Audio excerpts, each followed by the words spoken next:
போரில் தோல்வியுற்ற அரசன் ஒருவன் தன்னுடைய உயிரை காப்பாற்றிக் கொள்வதற்காக ஓடி ஒளிந்து கொண்டான். அரசன் மிகவும் வீரத்துடன் போரிட்டாலும் அவனுடைய படைகள் மிகவும் சிறியதாக இருந்த காரணத்தால் அவனால் அந்த போரில் வெல்ல முடியவில்லை.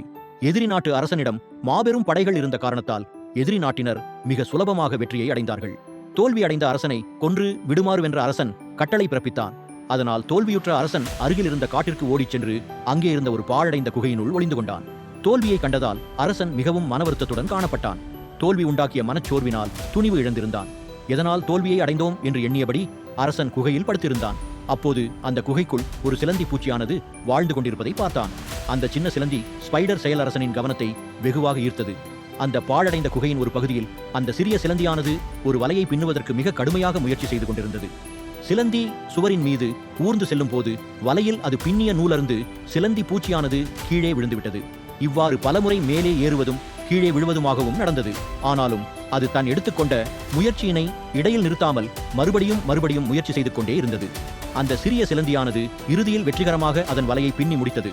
அரசன் அங்கு நடந்தேறிய காட்சிகள் அனைத்தினையும் கூர்ந்து கவனித்தான். இந்த சிறிய சிலந்தியே பலமுறை தோல்வி அடைந்தும் தன் முயற்சியை கைவிடவில்லை. நானோ ஒரு நாட்டின் அரசன், நான் ஏன் முயற்சியை கைவிட வேண்டும்? நான் கண்டிப்பாக மீண்டும் முயற்சி செய்ய வேண்டும் என்று மனதிற்குள் எண்ணினான். ஆகையால் மீண்டும் தன் தோல்வியுற்ற எதிரி நாட்டினருடன் போர் புரிய தீர்மானித்தான். அரசன் தான் வசித்த வந்த காட்டிற்கு வெளியே சென்று தனக்கு நம்பிக்கைக்குரிய நபர்களை சந்தித்தான். தன்னுடைய நாட்டில் உள்ள வீரர்களை எல்லாம் ஒன்றிணைத்து பலம் மிகுந்த ஒரு இராணுவ படையை உருவாக்கினான். தன் எதிரி நாட்டு வீரர்களுடன் மிக தீவிரமாக போர் புரிந்தான். இறுதியாக அந்த போரில் வெற்றியும் அடைந்தான். அதனால் அந்த அரசன் எதிரி நாட்டிடமிருந்து தன் நாட்டினை மீட்டியெடுத்து மீண்டும் அரசனானான். போரில் தோல்வியுற்று அந்த பாழடைந்த குகையினுள் படுத்து இருக்கும் அப்போது அவனுக்கு அறிவுரை போதித்த அந்த சிறிய சிலந்தி பூச்சியினை அவன் என்றுமே மறக்கவில்லை. நமக்கு ஏற்படும் தோல்வியை வெற்றியாக மாற்றிக்கொள்ள மனதிற்குள் மிகுந்த தன்னம்பிக்கை எழ வேண்டும். ஒவ்வொரு தோல்வியும் நம்மை செதுக்கும்.